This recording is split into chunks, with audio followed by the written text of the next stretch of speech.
السلام علیکم ورحمۃ اللہ وبرکاتہ۔ معزز ناظرین، محترم سامعین، مکہ فتح ہو چکا ہے اور دوبارہ سے مسلمانوں کے قبضے میں آ گیا۔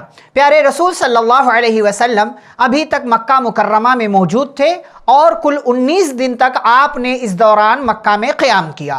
مکہ فتح ہو جانے کے بعد اب پیارے رسول صلی اللہ علیہ وسلم کی زندگی کا اور مدنی زندگی کا آخری مرحلہ شروع ہوتا ہے۔ پیارے رسول صلی اللہ علیہ وسلم کے زندگی کے آخری ایام کا آغاز ہوتا ہے۔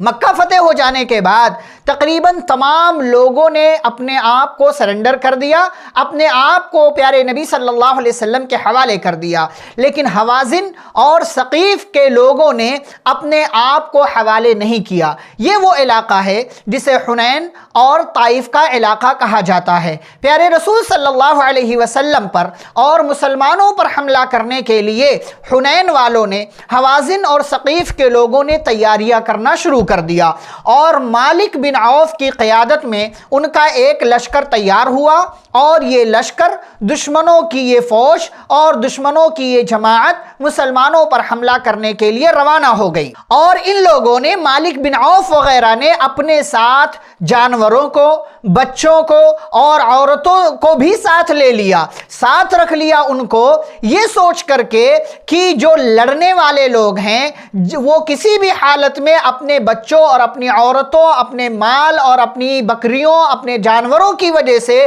پیٹ پھیر کر نہیں بھاگیں گے۔ اس بات پر اس علاقے کے، اس قوم کے ایک بڑے بوڑھے نے اس لیڈر کو، اس مالک بن عوف کو لعنت ملامت کیا، برا بھلا کہا۔ درید بن سمہ جس کا نام تھا، وہ بڑا بزرگ انسان تھا، اس نے اس بات پر اس کو برا بھلا کہا کہ تم اپنے جانوروں کو، عورتوں کو اور بچوں کو بھی مرنے کے لیے، قتل ہو جانے کے لیے میدان میں لے کر کے جا رہے ہو۔ تو اس نے یہی جواب دیا کہ اگر یہ لوگ ساتھ رہیں گے تو ہمارے لشکر کا کوئی آدمی پیٹ پھیر کر نہیں بھاگے گا۔ بہرحال یہ لوگ روانہ ہوئے۔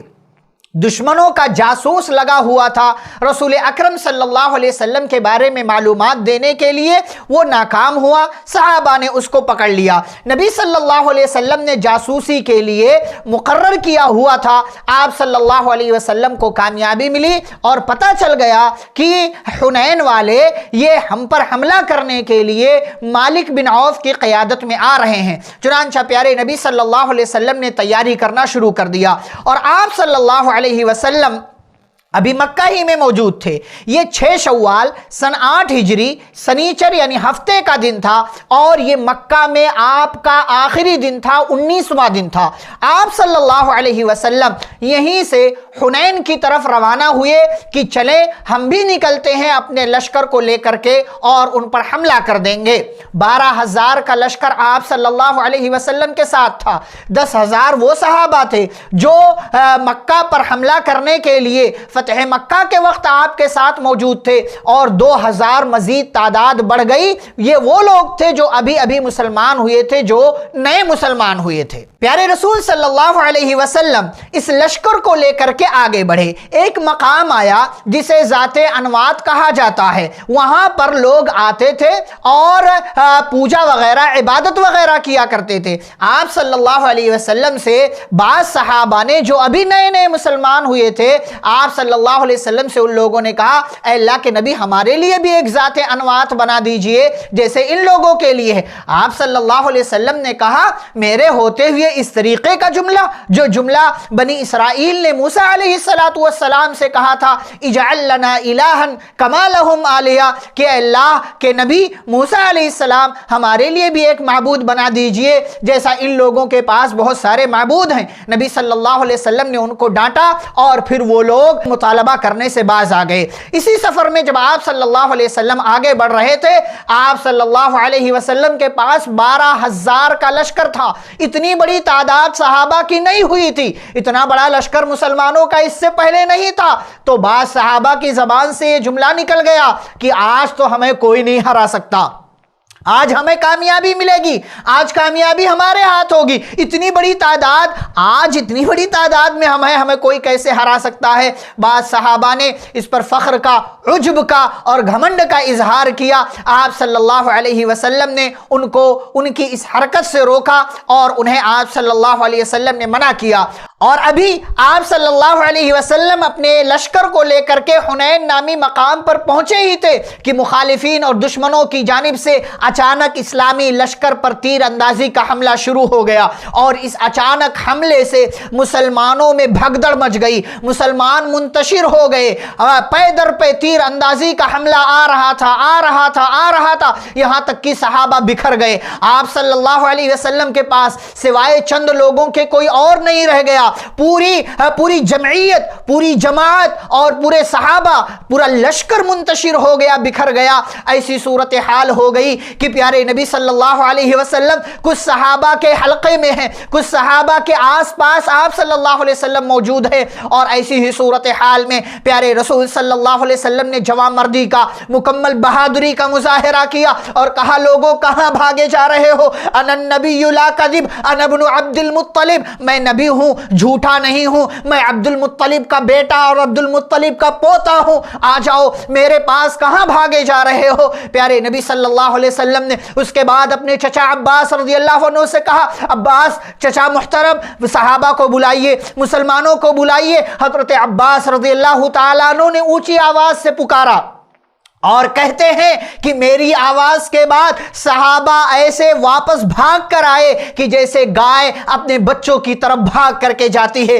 صحابہ اکٹھا ہونے شروع ہوئے، اور پھر آپ صلی اللہ علیہ وسلم نے صحابہ کے ساتھ مل کر کے دشمنوں پر حملہ کیا، اور اللہ رب العالمین نے آپ صلی اللہ علیہ وسلم کی مدد کی، اور آپ صلی اللہ علیہ وسلم نے اپنی مٹھی میں مٹی لیا اور دشمنوں کی جانب اسے پھینکا اور کہا، شاہت الوجوہ، چہرے بگڑ جائیں، چہرے خراب ہو جائیں، اور وہ مٹی دشمنوں کے لشکر پر پڑی اور دشمن ناکام ہو کر بھاگ گئے۔ اللہ نے اسی کا تذکرہ کیا سورۃ التوبہ کی آیت میں، لقد نصرکم اللہ فی مواطن کثیرۃ ویوم حنین اذ اعجبتکم کثرتکم فلم تغن عنکم شیئا وضاقت علیکم الارض بما رحبت ثم ولیتم مدبرین۔ اللہ نے بہت دفعہ تمہاری مدد کی، حنین کے دن بھی مدد کی، جب تمہارے عجب، تمہارے گھمنڈ میں تم مبتلا ہو گئے اور کثرت تعداد پر تم ناز کرنے لگے، تو معاملہ ایسا ہو گیا کہ زمین اپنی وسعتوں کے باوجود تم پر تنگ ہو کر کے رہ گئی،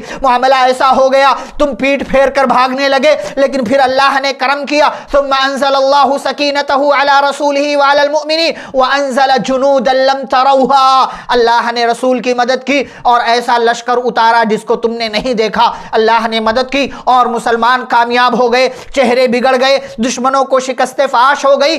آپ صلی اللہ علیہ وسلم نے اپنے صحابہ کے ساتھ مل کر کے دشمنوں کا تعاقب کیا، پیچھا کیا۔ کچھ دشمن اوتاس کی طرف بھاگے، کچھ طائف کی طرف بھاگے، کچھ کسی ایک اور علاقے کی طرف بھاگے۔ آپ صلی اللہ علیہ وسلم نے پیچھا کیا، اور چونکہ بہت بڑا لشکر تھا دشمنوں کا، اور وہ پوری تیاری کے ساتھ، بال بچوں کے ساتھ، جانوروں کے ساتھ آئے تھے، اسی لیے جب بھاگے تو سارا مال، ساری جو ہے پونجی چھوڑ کر کے بھاگے۔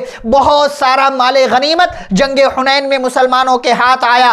6,000 قیدی مسلمانوں کے ہاتھ آئے، 24,000 اونٹ مسلمانوں کے ہاتھ لگے، 40,000 سے زائد بکریاں مسلمانوں کے ہاتھ آئیں، اور 6 کنٹل سے کچھ کلو کم، یعنی 600 کلو سے کچھ کم چاندی مسلمانوں کے حصے میں آئی، اور اتنا سارا مال غنیمت مسلمانوں کو ملا۔ انہی قیدیوں میں ایک قیدی شیمہ بنت حارث بھی تھی، جو پیارے نبی صلی اللہ علیہ وسلم کی رضاعی بہن تھی۔ وہ پیارے نبی صلی اللہ علیہ وسلم کو انہوں نے دیکھا، پہچان گئی، بچپن میں انہوں نے گود کھلایا تھا، دونوں آپس میں رضاعی بھائی بہن تھے، ایک ہی عورت سے دونوں نے دودھ پیا تھا۔ آپ صلی اللہ علیہ وسلم کو وہ پہچان گئی، قیدیوں میں تھی، لوگوں سے کہا، مجھے چھوڑ چھوڑ دو, مجھے نبی کے پاس جانا ہے. آپ صلی اللہ علیہ وسلم کے پاس آئیں اور آپ صلی اللہ علیہ وسلم سے کہنے لگی میں آپ کی بہن ہوں. نبی نے کہا میری تو کوئی بہن نہیں ہے, تم میری بہن ہونے کا دعویٰ کر رہی ہو, بتاؤ کیا ثبوت ہے. شیمہ بنت حارث نے اپنے کندھے سے کپڑا ہٹا کر کے دکھایا, کہا آپ چھوٹے تھے, بچپن میں آپ نے مجھے یہاں دانت کاٹا تھا. آپ صلی اللہ علیہ وسلم پہچان گئے اور پھر اس بہن کی بڑی عزت کی, بڑی تکریم کی چادر بچھائی گئی اور اس پر اپنی بہن کو بٹھایا اور پورے اعزاز, پوری عزت, پوری تکریم کے ساتھ ان کو رخصت کیا. آپشن رکھا, یہاں رہنا چاہو پوری عزت سے رہ سکتی ہو, واپس جانا چاہو تو تم آزاد ہو جا سکتی ہو. انہوں نے اپنے علاقے میں اپنے لوگوں کے درمیان جانا پسند کیا. اس طریقے سے اللہ رب العالمین نے جنگ حنین میں پہلے تو ایک گھمنڈ کا اللہ رب العالمین نے صحابہ کو اس کا مزہ چکھایا اور پھر اس کے بعد اللہ نے مسلمانوں کی, پیارے نبی صلی اللہ علیہ وسلم کی مدد کی اور حنین کا علاقہ پیارے نبی صلی اللہ علیہ وسلم نے فتح کیا اور بہت سارا مال غنیمت ہاتھ آیا. اس کے بعد طائف کی طرف آپ صلی اللہ علیہ وسلم بڑھے اور ابھی مال غنیمت تقسیم نہیں ہوا تھا. طائف کی طرف آپ صلی اللہ علیہ وسلم حملہ کرنے کے لیے گئے کہ جہاں پر بھاگ کر کے بہت سارے دشمن گئے ہوئے تھے, وہاں کے کیا حالات ہوئے, کس طریقے سے چیزیں آگے بڑھی, اس کا تفصیلی تذکرہ انشاءاللہ ہم اگلی ملاقات میں آپ کے سامنے کریں گے. والسلام علیکم ورحمۃ اللہ وبرکاتہ.